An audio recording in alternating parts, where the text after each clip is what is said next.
Okay, traders, on to the last video, mapping the trend. Counter trend lines, quite a vital tool actually in the arsenal. And so with the counter trend line, I've gone from the trend line break and what we can expect with the trend line break, cleared a few things up in the book as well.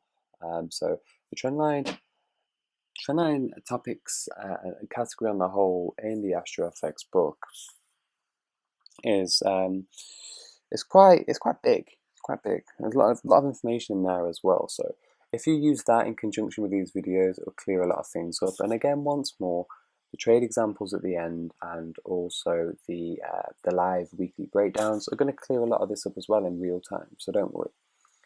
So these concepts are something that you're going to have to work on. Chart time, chart time, chart time, but just don't go chart crazy. Okay.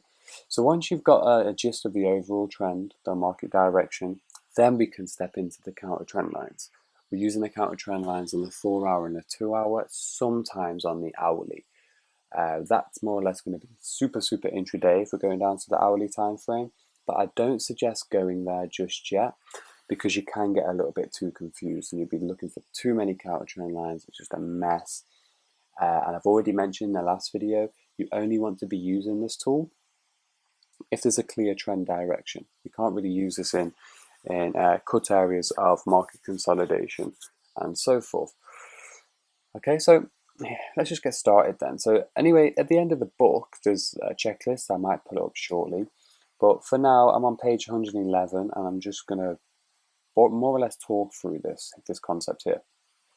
So the overall trend line, we have point 1 to point 2, and we have a potential third point here. Now that's a daily, because I remember when I did this is GBP USD.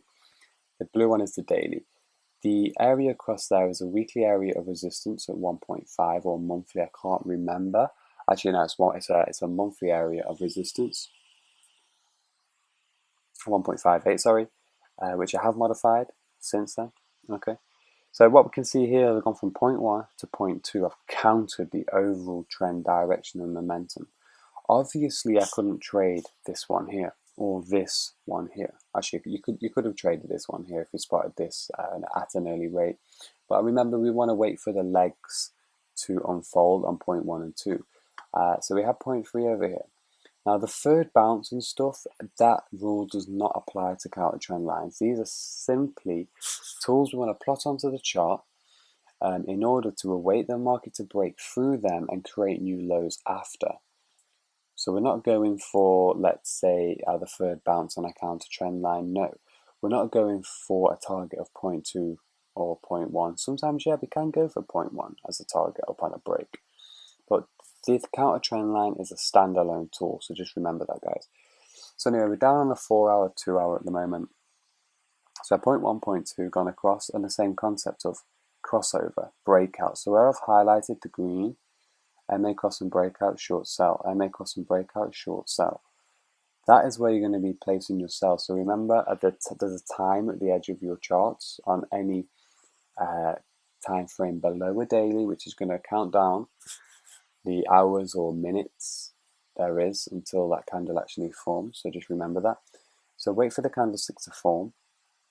Wait for the candlestick to form before executing your trade. Look at the bigger picture as well, where we're bouncing from in terms of, okay, what candlesticks can we see? Are we at monthly resistance, weekly resistance, daily resistance? Are we at third point of a trend line ready to potentially bounce off and break? So as I pulled up earlier on, the AUD USD, the AUD USD on the 4 hour time frame, I said there's a potential for Aussie to maybe come up. So let's remove some of this. There's a potential for Aussie to maybe come up and give us a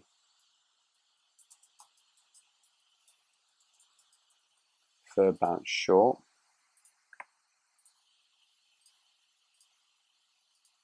Anywhere around here, really. Okay, so that's our projection. We know the Aussie is bearish overall as well, okay, on the weekly. Potential reversal on the daily as well because we broke the daily trend line. So this is what we can maybe expect. Maybe Aussie could just melt straight from here. Yes, I've already mentioned that too. But as an example, let's say the Aussie did come or back up to this level. Now this is a 4-hour time frame. Sometimes if you try to draw counter trend lines on a 4-hour basis, sometimes you might not be able to get the full potential of that. So what's good to do is always just maybe flick down to the 2-hour. So the current counter trend line I can see on the 2-hour Aussie is this one here at the moment.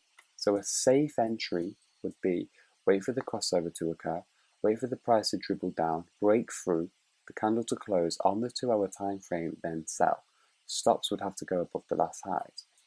Or better still, if Aussie could maybe take its time to pull back all the way up to this region, we could maybe draw another counter trend line.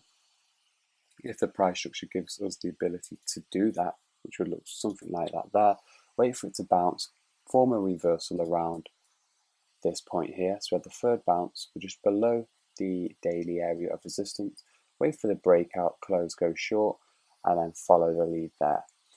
So counter trend lines are going to come with different gradients once more, just highlighting the time frames to use those on and so on. I can't really go into full detail, but I do recommend just going through a chart, zooming out onto the chart, going back in time, and just going through and just having a little bit of practice of drawing them. That's what I do on the actual one-to-one course as well. Just go through and have a practice of drawing the counter trend lines. Because if we use historical data, at least we can see, you know, if there's the price bullish or bearish going forward. And as I say, they're like little lids in an uptrend and supported bottoms on a downtrend, and all we're waiting for is the break and close. So we have 1 crossover, 2 break and close. That's a beautiful break there. Okay, again looking like a shooting star as well.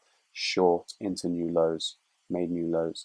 So if you compare this, so that's the last lower low, lower high, lower lows formed, pull back to make a lower high. Lower low has formed. Can you see here? That point is lower than the previous, and this is how the counter trend lines operate. So you go one direction to the next direction, one direction to the next direction, and again they come in different gradients. So we just have to get a little bit savvy with them. Again, don't stick to the counter trend lines overall. They're brilliant just for mapping out trends, okay, jumping on trends. But don't limit ourselves to that, and just try. Well, you will get more experience in configuring what trend we are in. Are we trending to the upside, downside, or sideways? But I'm going to help you on the live videos as much as I can and try to throw in some live trade examples there too. So counter trend lines, some more information in the book as well. But just go through and just pull some up, have a little bit of a practice and a play around. So that is that. Also, guys, you've got channels as well in the book. I'm not going to go through that on the videos unless I spot some on the weekly breakdowns.